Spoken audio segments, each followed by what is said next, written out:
Can everybody hear and see me? Bailey, are we good on your side? Yeah, I think I may need to share your screen again, Chief. I think it dropped when we started the recording. Understood. All right, how does that look? I can see it now. All right, very good. Well, good afternoon, everyone. Thank you for joining us today. I know it was relatively short notice, as have a number of things been so far, but lots of important stuff happening, exciting times. I know everyone's favorite thing is data reporting, but I can tell you that this is actually a pretty exciting time for the fire service. So we appreciate you all joining us today. And just for the program, we're going to run through kind of how the state of Michigan looks from our perspective and what NERIS looks like to us. And then we have Bailey Scott, the expert from FSRI, who's going to give us some more information. So this is a big step, and I know it's been a long time coming. The primary change that you've seen, and hence the reason you're probably here today, is that we have opened the onboarding window up early. So we moved, instead of going from December 1st and having to be done by December 31st, FSRI was so gracious to give us an additional 6 weeks, and we thought that was advantageous to the fire service to jump on. So we do have a few people from the state of Michigan on this call, and I would like to start with one specifically, a name many of you probably know over the years and have worked with over the years, Rhonda Howard. So Rhonda Howard has been our NFIRS go-to for as long as I can remember. And I want to take a moment to recognize and congratulate her on her well-deserved retirement. So Rhonda has announced that she'll be retiring at the end of the month, closing out 32 years of service to the state of Michigan and 25 years with the Bureau of Fire Services. She began as executive assistant to the director, and then in 2005 transitioned to NFIRS, where she became the go-to for all of us, and like I said, for all of my career. So, a warm round of applause, Rhonda. We truly appreciate it. The fire service in Michigan wouldn't be where it was without all of your support and work. I know data entry and data reporting is not the fire service's favorite thing to do. So you were the backside of a lot of those phone calls over the years. So we truly appreciate you. You've certainly earned your retirement, and we all wish you well. From myself and all of BFS, we wish you well. Thank you. Rhonda, the floor is yours if you want to say something, but I also understand you don't have to by any means. So I know there's probably a lot of names on this call that you recognize and you've worked with over the years, and there will be plenty of time for that. But we don't get to this point without all the work that you've put in and what you've meant for the fire service. So we truly do appreciate you. Thank you very much. I loved my work with the BFS. And then I'll recognize a couple other people on the call here. We have Kimberly Pachkowski, our MI Prevention and CRR Division Chief. We have Macy Smith, our MI Prevention Data Analyst. I see Joe Foro on there, and I'm kind of searching through names here. Joe Foro is our Deputy Director. If you could all just pop in and say hello real quickly if you can, and then we'll dive right in. Hi, everyone. Great to be here and excited to help you through the NERIS process.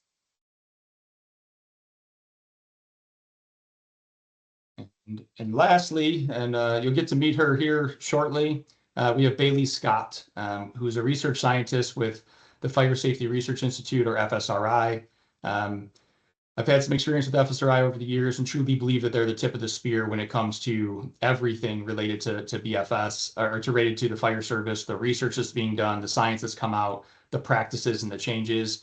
So when I heard that they were the ones that were going to be working with USFA to do this, that made, I think gives everyone a vote of confidence, and they have accelerated this program, and we've worked with them along the way. Rhonda's been in communication for quite some time directly with FSRI, and they're here as our partner in this process. So we'll talk a little bit about what we do, and then where they step in and how that balances out. So again, truly appreciate everyone's time.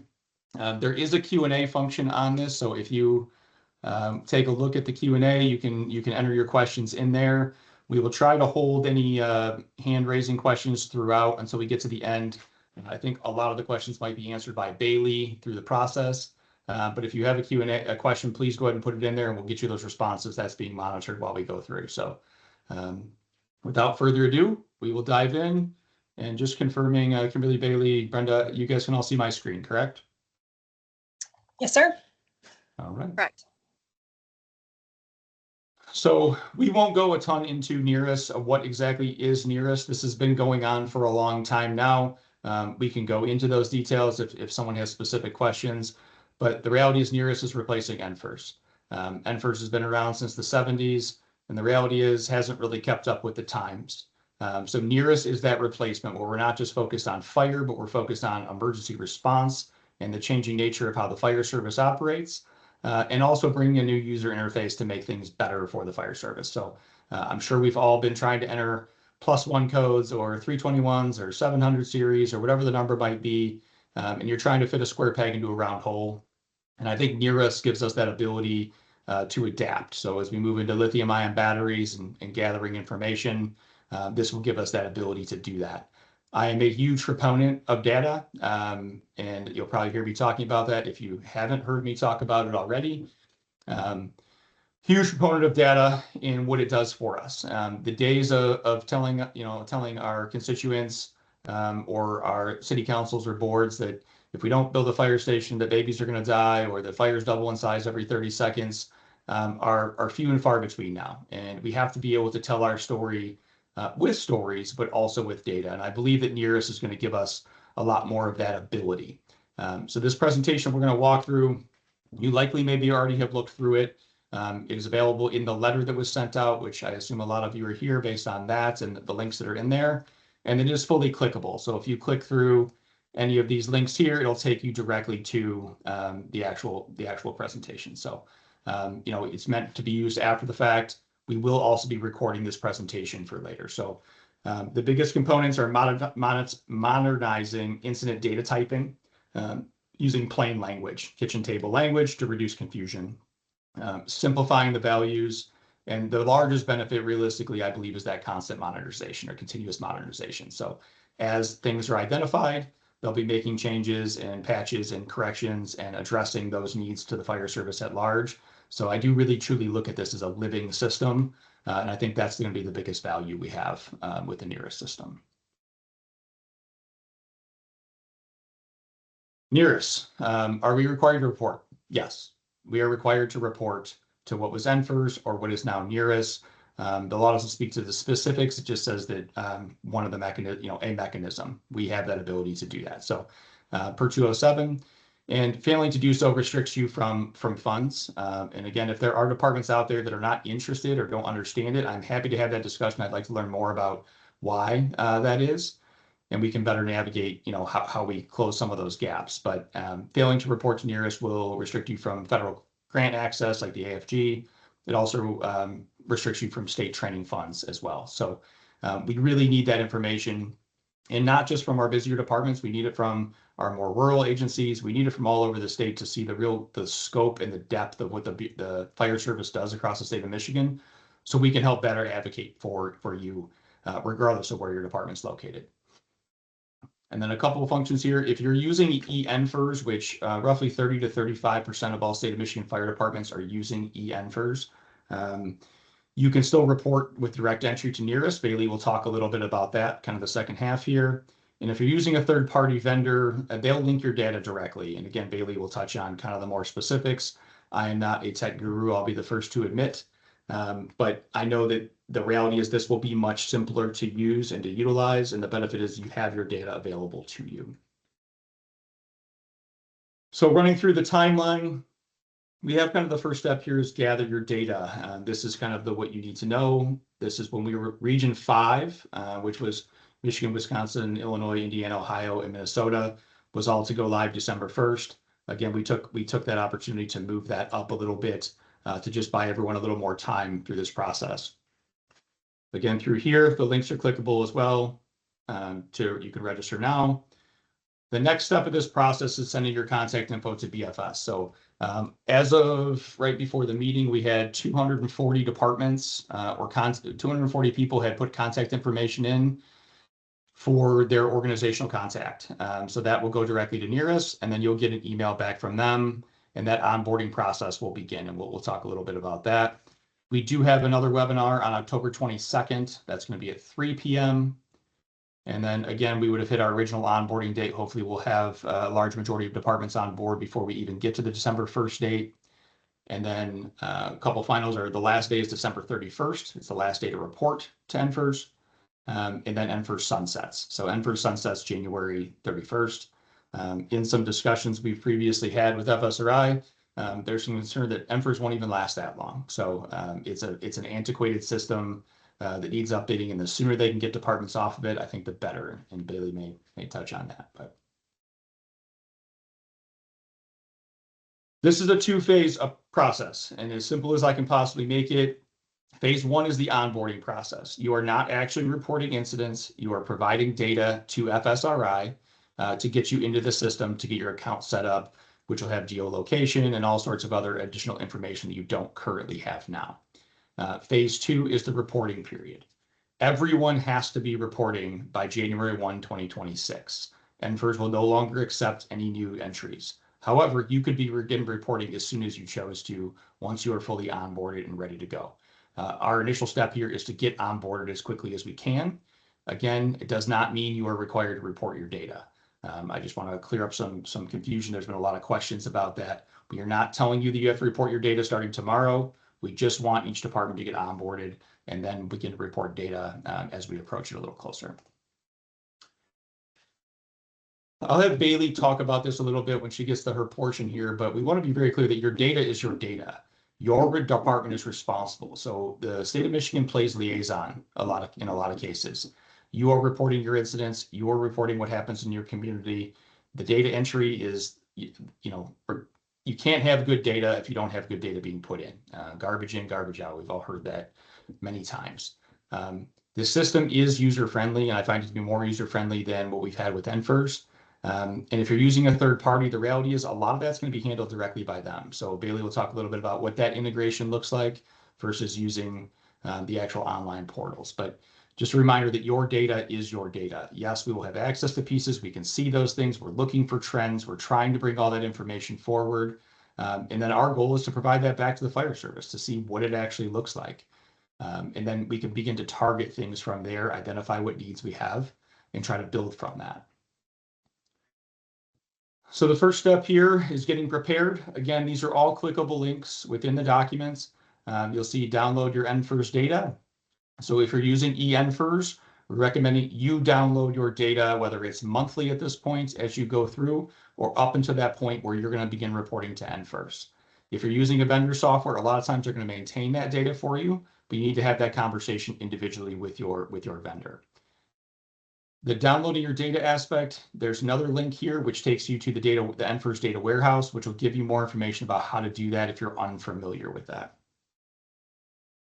The next step is gathering your data. This is not just your incident data, it's information about your department. So again, if you click right here where the hand shows, you'll see all the different pieces of information that you need for that data to become whole or to be sent forward. So points of contact, system information, there's demographics on your department, trucks, station, location, all those other pieces. Relatively basic information, but that will help you wholesale all of your information into one location. The next step is going to be to select your users. So FSRI is recommending at least 2 users per department. Again, you have a retirement, somebody out sick, somebody off on injury. You have that ability to still keep the wheels turning. So you can either click the QR code here or click on the NERIS onboarding form. We know the form is working. Just in the last week, like I said, I think today was up to 240 registered departments. You submit your information there, and then we'll send that information into FSRI. FSRI then takes that information and cycles it back. So we're just kind of, again, playing liaison in this circumstance to make sure we have the right departments, the right FDIDs, connected with the right places, and then sent to FSRI. FSRI will then send emails to those registered users. So the people that set up their onboarding, they set up the user profiles, you'll get information back to you. If you do not receive an email in return after you've done that, after the 15th, send an email to lara-bfs-neris@michigan.gov. Those emails are going to go directly to our NERIS group, who will be taking a look at everything that's coming in and try to identify individual issues. The intent right now is we'll push one forward on October 15th. and then likely do that every 7 days. So the departments that come in those interim periods will wait 7 days, and then we'll resubmit that once a week to FSRI unless we have a large number of them for whatever reason. Again, you can click on any of these. It will take you to more information about how to add all the different pieces within your profile. Fourth is the vendor integration. So again, if you're using a third-party system, which is somewhere between 65 and 70%, they're already working through a lot of this, especially if it's a national system. They've been onboarding across the country, have a number of departments, a large number of departments already on board. And this gives you kind of that integration component. So the different things you'll need, the vendor's client ID, and we'll have Bailey kind of touch on some of this as she's navigating through the pieces. But all the basic pieces are here for you. If you weren't able to attend the webinar, again, this is fully clickable. You'll be able to access all the content directly yourselves. Before January 1, you have to begin reporting to NERIS. So again, it's just that's the switch over. That is the light switch. There is no more NFIRS come January 1st, and everything will be reported to NERIS. If your department chooses to go early, that's great. We have no issue with that whatsoever. Please take advantage of that opportunity to work through it and to learn it and to understand the system. And then this is just a link to the NERIS user guide for those that are actually using the system that want to get more information. NERIS has a bunch of videos available on their website that offers a lot more content. So all that information is there for you as well. And there are some links at the back of this presentation to all of those as well. So again, ending December 31st, NFIRS will no longer accept reports. And on January 31st, NFIRS sunsets. So sunsets meaning you will no longer have access to the data warehouse or the information. So you want to make sure that if you are going to go all the way through January 1 or December 31st, that you download all your data in that next couple of weeks before you get to January 31st, or your data will not be available to you. Again, the NFIRS data warehouse will be closing at that point in time and sunsetting. Again, the FSRI website, if you click here, it'll take you right to the FSRI website, and it'll give you all the additional videos that you can walk through. The video content's really well done, and it's probably a lot easier to follow than some of the even presentation materials that we have. And then additional resources. So again, click here, it'll take you right to the NERIS resource hub. This gives you another QR code to scan, or you can click the form to actually go to the NERIS onboarding form, and also to register for the webinars. So, and actually, I don't know that I didn't catch this. This is an error, so I will correct this one before it goes out to everyone.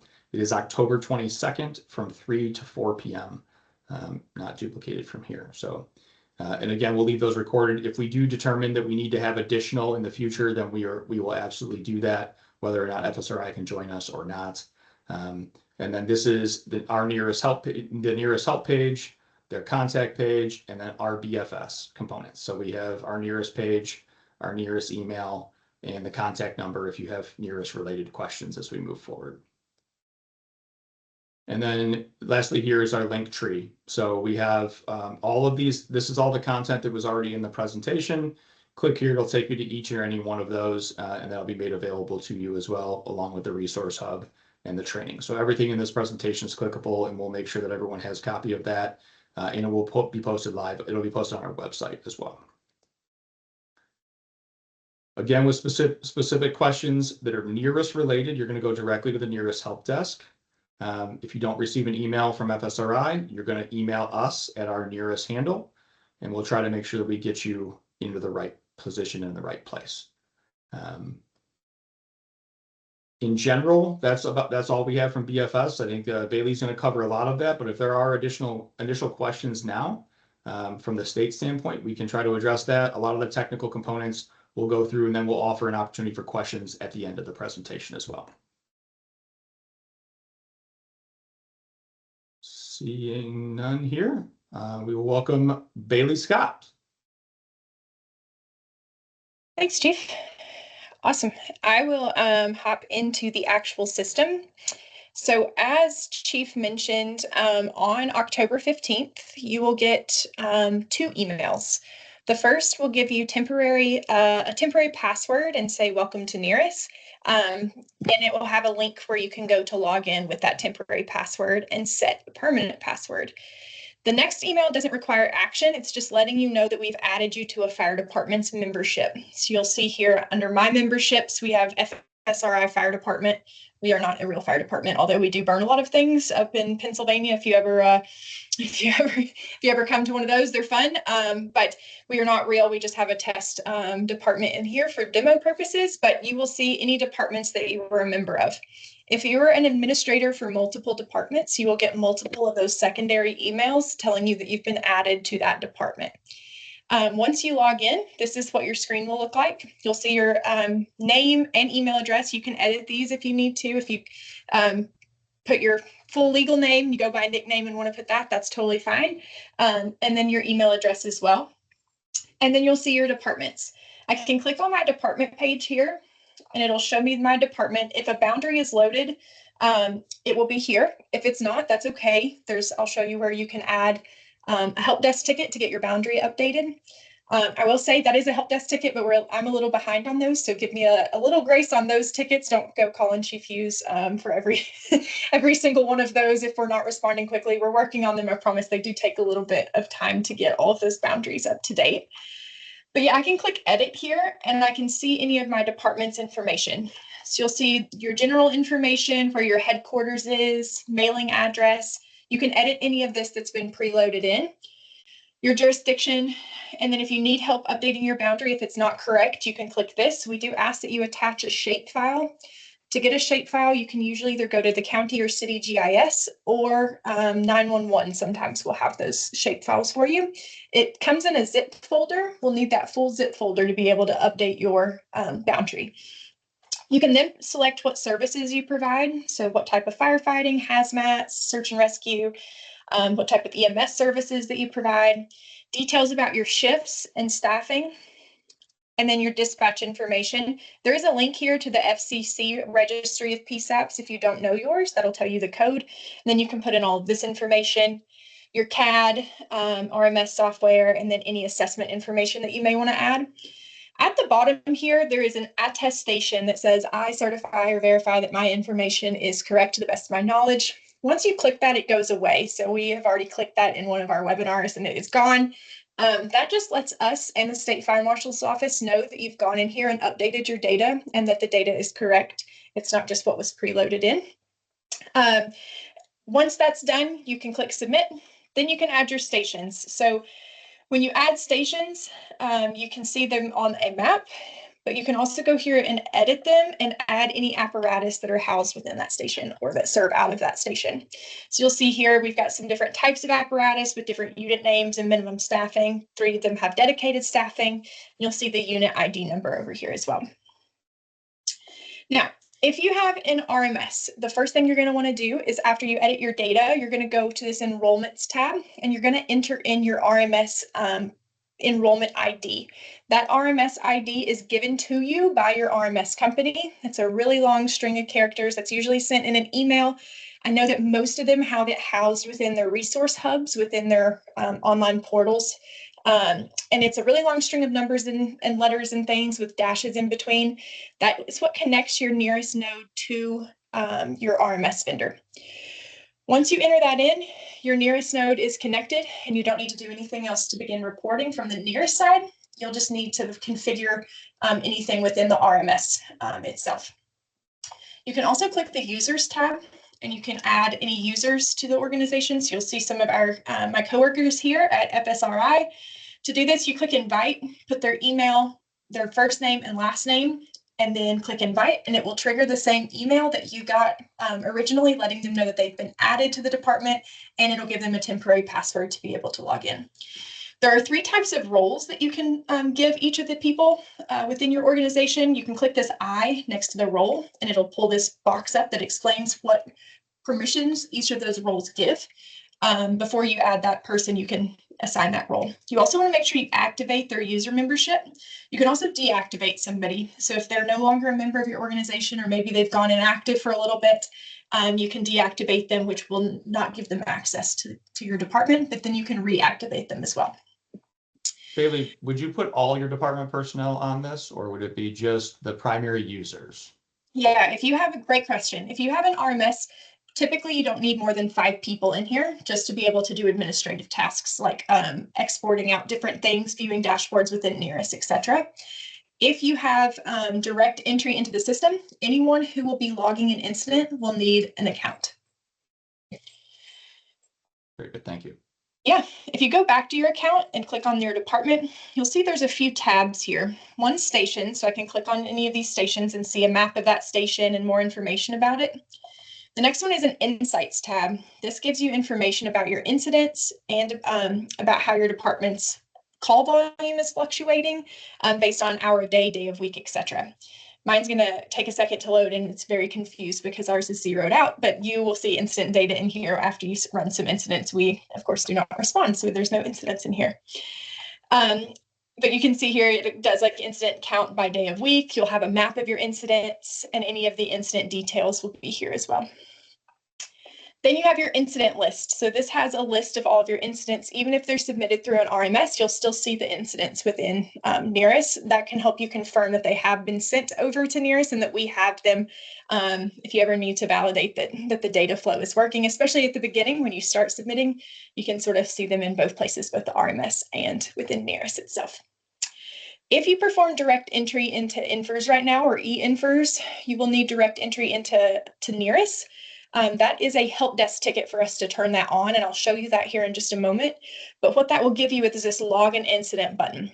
This is not turned on by default. You do have to intentionally request this step because this is live into the system itself. You don't need to report if you have an RMS into the direct entry form. What this will load is the exact form that you will use to complete your incident reports. It will have some preloaded stuff. Let me reset it. I was in here checking something earlier today. It will have your NERIS ID already preloaded. It will automatically generate an incident number for you. You can remove that and create your own if you have one that dispatch provides you, for example. And then it has all of your incident information. Something of note that probably looks interesting right off the bat is that you have the option for 3 types of incident types. That's not required, but you can add multidisciplinary incidents. So if you have a car accident with a mobile vehicle fire, and with maybe an entrapment, so you perform extrication, you're able to catalog all 3 of those events as an incident in a single incident report. Over here on the side, you'll see a few documentation sets. We have our data dictionary that you can search each module within NERIS. So this acts as if you've ever seen the 500+ page infers guidebook. This is the electronic version of that. So it will give you any definitions for any of the fields in NERIS. And if there are values that are expected, it will show you what those values are that may be in a dropdown and then give you a definition for each of those as well. So fire extinguisher is a little bit of an elementary example, but it does tell you the definition of what a fire extinguisher is. This is a major improvement over the 500-page technical manual, so I appreciate that. Right.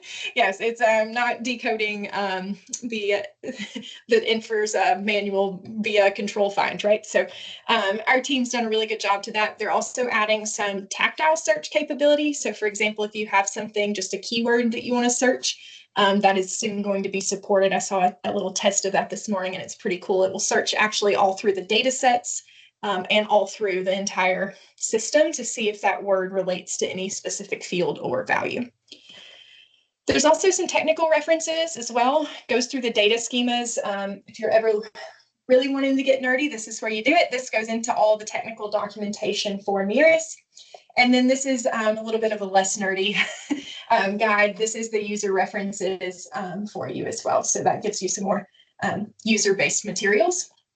Chief showed some of the resources that we have available, including our video gallery. The team works really, really hard on these and they're excellently done. Everything from just a quick start video, which will give an overview basically of what we've talked about today, to actual platform demonstrations and how to log specific types of incidents, like this one's rescue with extrication, and then complex incidents with rescues, different things like that that may come up and be a frequent thing within your department. The other resources include some of the user reference guides, and then we have some technical references as well. We have a blog called Siren, which is also NERIS spelled backwards, which is fun. That's where we post any new and upcoming things that are going on with NERIS and also some best use cases and best practices. There's our connect. So you'll see if we're going to be at events, or you can help contact our team. And then our help desk, which is our support system. You can put in a ticket for a variety of different things, and those come to our help desk directly. You can select what type of request you're doing. So whether it's your department's not shown, which we try to get all of those, and I'm working with Rhonda and Kimberly now on getting all the departments in. Boundary updates, any sort of things like that, just a general NERIS question. If you have one of those, you can put that in. And then you can put your department ID and any information related to that, and somebody will get back with you pretty quickly. We are pretty fast with those, with the exception of me and my boundary updates. So I'm working on it, I promise. And then the FAQs onboarding information is here as well. So if you want to see how we're doing, as Chief mentioned, you guys were slated for December. We've moved almost every state up out of December. No one wants to try to onboard onto a new system less than a month before the old system goes away, and at the holidays and all of that stuff. So we've been working really hard to get everybody on board a little bit earlier, so everybody can enjoy December and not have to think about incident reports. We appreciate it. Like I said, I know we've thrown a lot of the fire service in the last couple of weeks. And yes, we could have waited, but I think that the better solution for the fire service was getting it out in front of everybody and buying some additional time, having people get more familiar. Being one of the last groups to go live, we've all heard about this system for quite a while now. Yep. And it's just like, well, what next? What's happening next? Everyone's waiting for the next kind of direction. And this is a great opportunity to do that. So I appreciate that. And I think that'll better serve our state for sure.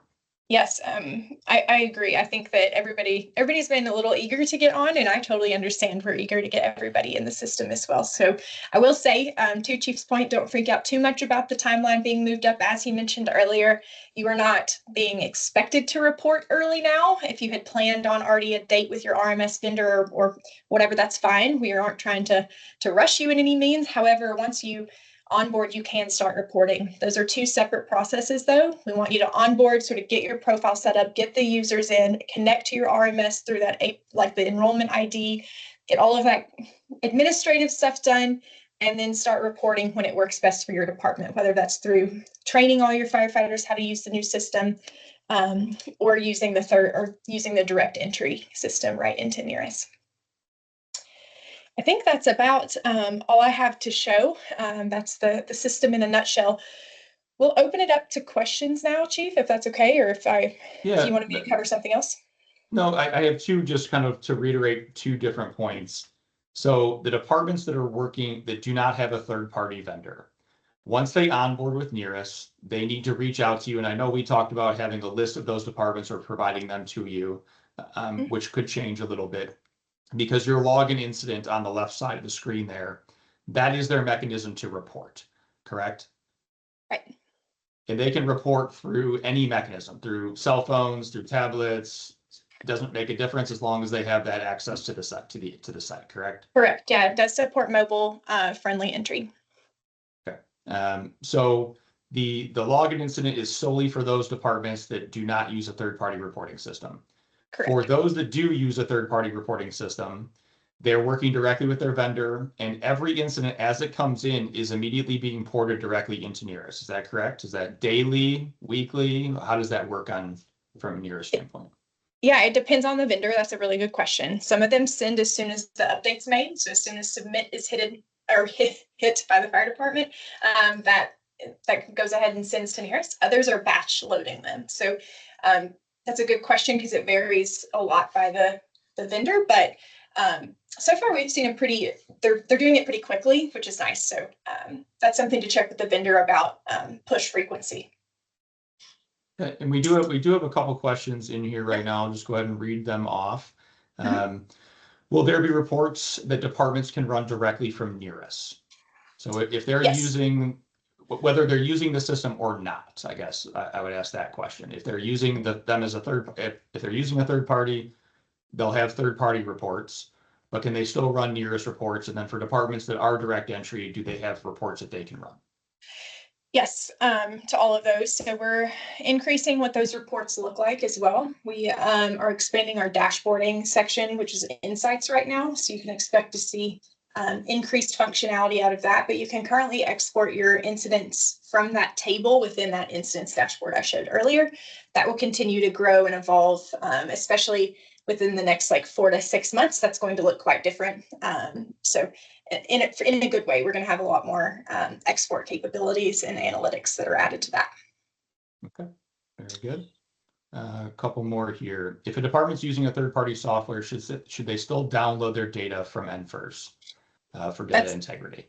Yeah, that's a question for the vendor. So I would go ahead and get a copy of that from the vendor just to save locally, just for everybody's sake, just so that your department owns that data export. If they aren't willing to do that, then I would go ahead into NFIRS while it's still available, and export that out. Once NFIRS shuts down, you will not be able to export historic data out of the system. The system will no longer be accessible at all.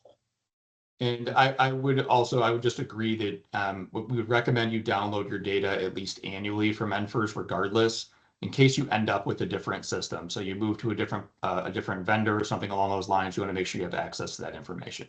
A lot of the vendors will maintain it, but some of them charge fees to maintain and those other things over time. So the best practice would be to do that. Is there a timer before being logged out? So if somebody is in and doing a login incident, is there a timer before they get logged out of the system? Yeah, that's a great question. So yes, but if you noticed when I went to the login incident, it hit saved where I was in there earlier. We have that doing that on purpose. So if you're called in the middle of a report and you get a ding and need to go, that's fine. It will log you out. However, your incident report will be saved where you were. So yes, but it will not remove any data that you've entered. Very good. If you're using a third-party vendor, is there a cost to use the direct entry first and foremost? And is there a cost for the vendor to connect with NERIS? No. No cost associated with the program that we are aware of, other than what you're paying your third-party vendor for the software, correct? Yep, that's right. Someone's asked, will they have to wait for October 15th for the email for onboarding? We are still currently under that guys. We're going to wait to the 15th just to have the bigger bulk we have that can go live directly and maybe take a little bit of work off of the NERIS team. We'll send that first email. Will come back to us. We're going to send it out on the 13th of all the stuff that's been submitted, and then you'll start receiving that email on the 15th, 16th. Is that right, Bailey? Yeah, so my plan right now is to send all of the emails out on the morning of the 15th. Okay. So that's the plan for that.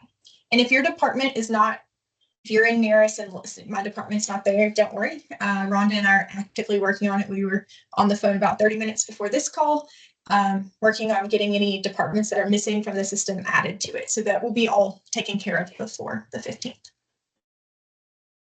Very good. Another question here. Is there a set time frame for fire station software that was used to report to NFIRS to be updated to work with NERIS? I think this question really is about the vendors that you're working with.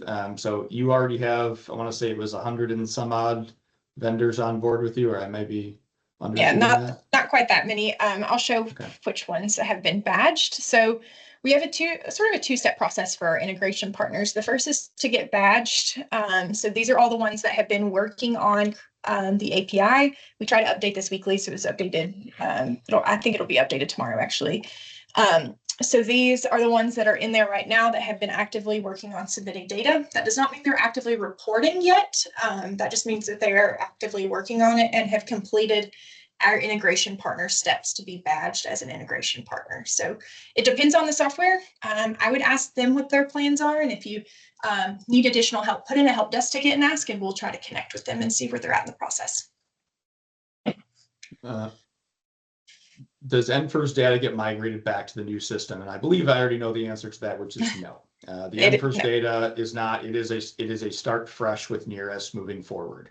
So if you're trying to pull older reports, you're going to have to use the Excel files because you don't have access to the actual reporting software. Your vendor management software may have that information, but if you're using the NFIRS, you're going to have to use the information from the data warehouse and then run the reports off of that. Is that an accurate statement, Bailey? That's correct, yeah.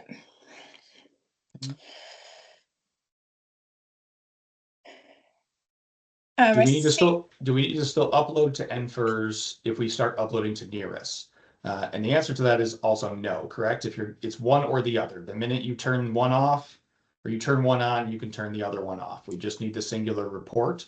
If you do it before the end of the year, of course, you'll be for 2025, you'll have to be running reports in NFIRS and in NERIS to gather all of your incident data. Yep, correct. Yeah, and you do not need to report to both systems. We ask that you not do that. If you're in an RMS, they won't allow that. But we don't want that incident to be counted twice. And no one wants to fill out two incident reports. So just whichever one you choose. Once you go nearest, you're sort of on the nearest path. But once that happens, you can stop reporting to NFIRS. And with that too, Chief, I'll add that once you submit an incident, the state automatically gets that as soon as NERIS does. So the historic system, there were text files that were being submitted back and forth, whether your department was sending them or the vendor was sending them. They were sending them to Rhonda every month or so. Every state's a little different, but that is no longer necessary because they have access to the data as soon as it's available within the system. All right, I think there's a couple more here that I see, and then we'll, show of hands for additional questions.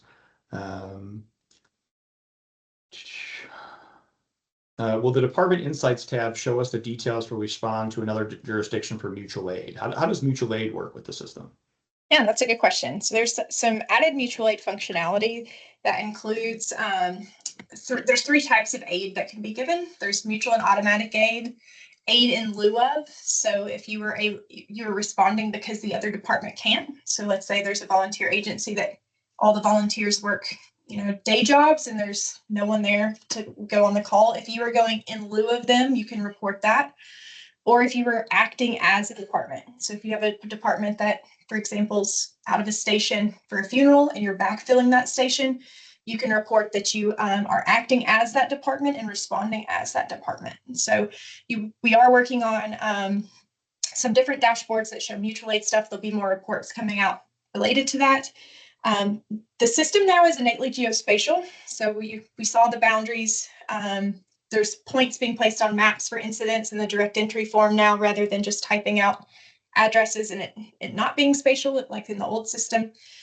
So we are going to be able to do a lot more spatial analysis and show where your department's going on calls and when.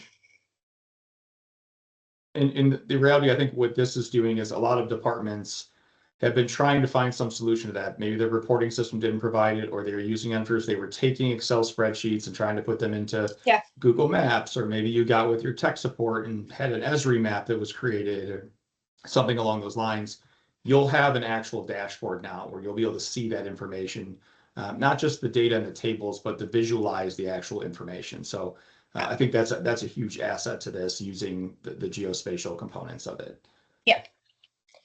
Can the incident data for the department be exported to a PDF for a quarterly report? So in the new insights dashboards that are coming out, you will be able to run reports based on the way you're querying that dashboard. So to answer that question, yes, that is coming. We're building out some more of the analytics stuff. Now that we have incidents in the system, we're able to build that stuff out. So be looking for more and more incident reporting, report generation, that type of functionality within this core system itself. We had a question about how do we request the access to log an incident if they're using, they're going to use the online version. They just send an email through the help desk to you for that. Is that correct? Yeah, there's a specific ticket for it. So there's a ticket for direct incident logging.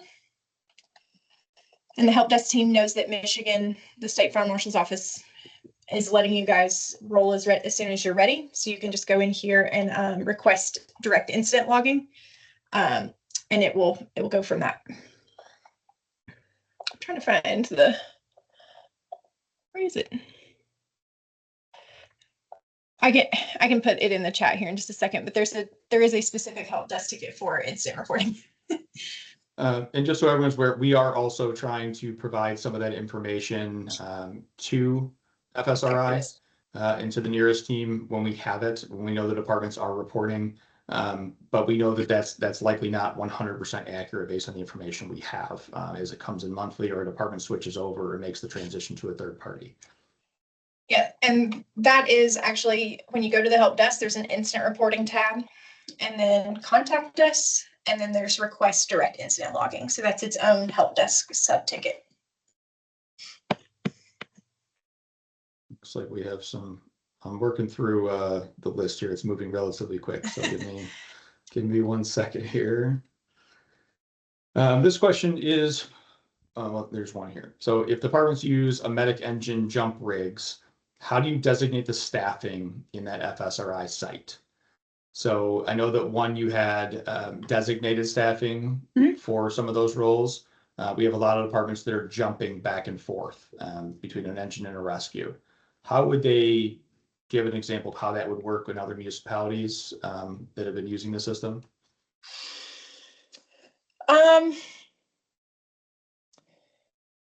Yeah, I think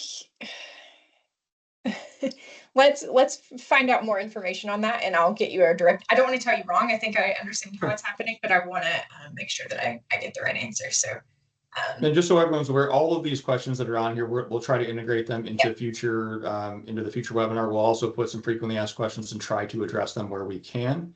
There will be some areas where we don't have an understanding from the state level, and we'll get that from the FSRI team. And there'll be some that we may or may not have impact with. So one of the other questions here was, is BFS coming out with any best practice when it comes to standard incidents like lift assist to encourage departments to use those that data similarly?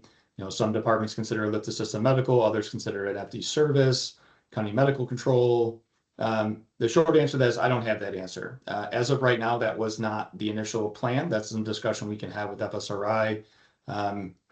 And whether it's mandated or it is a recommended practice for how we address some of those, I think we can take a look. The reality is some of that may or may not fall into our purview, but it's a good question. It's something we dealt with at the local level as well, trying to compare, you know, apples to apples and not apples to oranges. So that's something we'll make a note of that and look into that, Chief. And then question here, what sort of data is available to outside agencies such as county emergency managers for like grant application purposes? yeah, that's a good point. There will be publicly available data sets through ArcGIS Online feature services. So all of your I don't want to say all, not all of your entity data, but your entity like boundary and your station locations will be published, as well as incident data. That is with the caveat that not all of that will be published. The narrative, of course, won't be published. Unit staffing won't be published, nothing like that. There will be a 60-day lag. Right now is the plan with the incident being pushed into ArcGIS Online. That will be accessible to anyone. It's public. So you can do incident-based counts on that stuff and run different types of analytics and reports from there. Regarding at the local level, if they're working with the fire department, they can always be added as a user. It's not a sole user type situation. So if there's a collaboration between emergency management and fire, you can add a user in there to be able to view your data if that's something that your department's interested in. Okay, appreciate that. And then Jason, we had a question here on Clemis. I'm not sure if there's anyone on from Clemis. You'd have to get directly with them. Again, Clemis is just a vendor, just like everybody else is in this scenario. So you'd have to go direct with Clemis on their timeline and what's going to be migrated, all those other pieces. And Bailey, are you seeing questions in the Q&A? Mine is not showing, but I have a note from someone in here that there are questions in the Q&A. Yes, and I am answering them through typing. Okay. There is one that there are a few that I want to cover. One is about a no activity tab. Yes, there will be a no activity report that can be completed if your department does not actually respond for a set amount of time. You can go in there and complete that to say no, 0 is correct. It's not me not reporting. So that's a good question. There was a question about large scale calls and data share. If you, the answer to that is yes. The call will be shared between agencies giving and receiving aid. The primary agency will have the responsibility to fill out the complete report, aid giving agencies will have a less report to fill out because that's not your primary jurisdiction. So if it's a fire, for example, you won't have like the fire module to complete if you're giving aid on that call. This other question here, the two contacts that are being submitted, both of them will receive email notification, not just the primary. They'll both receive the same email notification when they onboard, correct? Yes, that is correct. They'll both be sent separate emails, separate credentials to log in. Tommy, you may have missed this one already, but or answered this already, but there was a question about API and I think that mentioning a homegrown system. Would API be available? Yep, the API is available. It is publicly accessible. I can send API docs to anyone who's interested. I'll put my email in the chat. I will not dive into those on this call for everyone else's sake, but I'm happy to share those. Chief, this one's more for you. You mentioned failure to report could mean loss of access to state training funds. Does that affect the firework fund money given to each county if one department within the county was not reporting? Currently, it does not. It does not mean that that's the route in the future, but yes, it initially would impact the local department. You know, we advocate that every county is completing that every department is reporting. Again, I think there's tremendous value in the information when you're selling your story, and when you're telling people what you're doing in your municipality, whether that's for staffing purposes, whether that's for new apparatus, whether that's for new equipment. What that full potential disciplinary side looks like, you know, maybe I'm being Pollyannic about it. We're hoping that departments get on board. We're hoping the departments report. I will tell you, we have some departments that don't report currently to NFIRS. And that's something that we will dive further into, and we will reach out to those individual departments, and we will try to figure out what the issue is. Is it a technology issue? Is it a lack of volume? Is it a lack of training? The goal is to get every department of our 1,050 fire departments to report through the system. Bailey, I have a question here about, will the state of Michigan eventually require EMS reports to be entered into NERIS? And I know that's not in your wheelhouse necessarily. NEMSIS is a different system. They do not currently connect to one another. So there is nothing, you know, that would fall under the EMS side of things currently, independent from the fire standpoint. So yes, most fire departments are still taking incident numbers on those and using it for tracking and logging purposes. And then your full EMS report is going into, you know, your third-party report or your NEMSIS report that is connected to that. So right now there is not a link between the two. Is that accurate, Bailey? Yeah, but there is an opportunity for there to be in the future. Yeah. So we are mindful of that. A lot of the RMS companies are also mindful of how to make this more streamlined for firefighters, where they're completing one report. They don't care if it's going to NERIS or NEMSIS, which is fair. So put it all in one report, let them submit one form, and then the data goes where it needs to go now that NERIS is more cloud driven rather than having to go through text files. And I'll just reiterate one of the questions that came through again. Yes, when you submit the onboarding survey, which again is only a couple of questions long, you'll put two contacts in there, two email addresses, telephone numbers. They will both receive independent emails to set up their account within the system. Those become the first two that address that particular issue. And then you can add users after the fact. You'll still have the primary two that onboard the department, and then you can add users post that. But yes, the two contacts that are submitted currently via the form that was sent out will go back to NERIS, and that is they will get the contact information forward.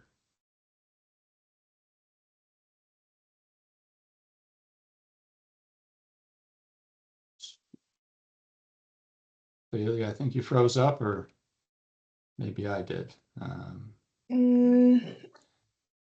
can still see you okay. Hopefully you can hear and see me. I can hear you. You're just kind of frozen. That's okay. Perfect. Love that for me. Let's see. That's AI notes talking to me. So we'll skip that one. Any other questions? Bailey, did you have any more in that Q&A aspect that you needed to address? Again, we'll have more to come. We'll try to collect some of those things. We're mindful of your time. I really do think this is a good opportunity to kind of set a clean slate. I think NERIS is going to give us so much more ability to do what we need to do as a state and for your own local, your county, to gather that information, be able to turn it into actual information, not just data points that we send off somewhere and we don't see ever again. So. Yeah, I think that's a good point. I used to work for a state fire marshal's office, and my entire family's from the fire service, so I have an interesting dual view of things. My brother is a 25-year-old firefighter, and I fully empathize with the fact that he used to enter a report and even the state wouldn't look at it for 18 months until it came out of the system and was verified and all of that. I really believe that the immediate access to data is going to promote better data and hopefully faster data for decision making for all of you to better protect your communities. So it's an exciting time. It is a lot of change, but I think we're all going to be better for it.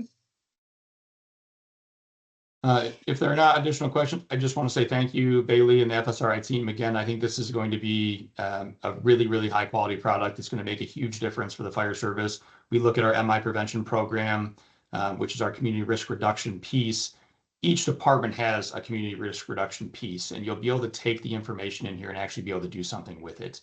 Rather than, I'm sure we've all downloaded Excel spreadsheets and tried to create different things and average numbers and all sorts of other pieces. This is going to take a lot of that out of our hands and make it easier for us to do. You'll still have the ability to do all of those things.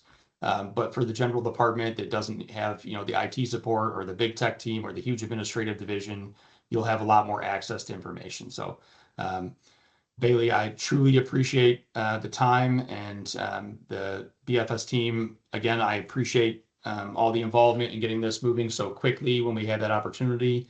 And again, want to recognize Rhonda for all of her work over the years. It doesn't go unnoticed. I know that you've touched a lot of people within the Bureau and at the state level. You were probably the first name that I heard at the state level when I first started doing this. So I think that'll carry forward for many, many years. So I appreciate it. And again, if there are individual questions, please send that NERIS email is ready to go. So if you have questions, please send it that way. And again, we will throw in the chat here the link to the survey. If you have not already filled that survey out, we'll put it in here right now before we get off the call here. Just give me 1 second. We'll put that in the chat. This is the link to the survey. Like I said, there were roughly 230 or so departments, which is not quite a quarter, but in a week or 10 days, it's a pretty good start. So again, keep an eye out for when you do put in for that 7, you'll be looking at the 13th, where we'll finalize all that data and get it over to Bailey, and then her team will get back to you looking for the 15th. So a lot more to come in the coming weeks and months, but I appreciate the time, and I appreciate the fact that you all took a little bit of time out of your day, and I think this is a really great thing for the fire service. So I appreciate everyone.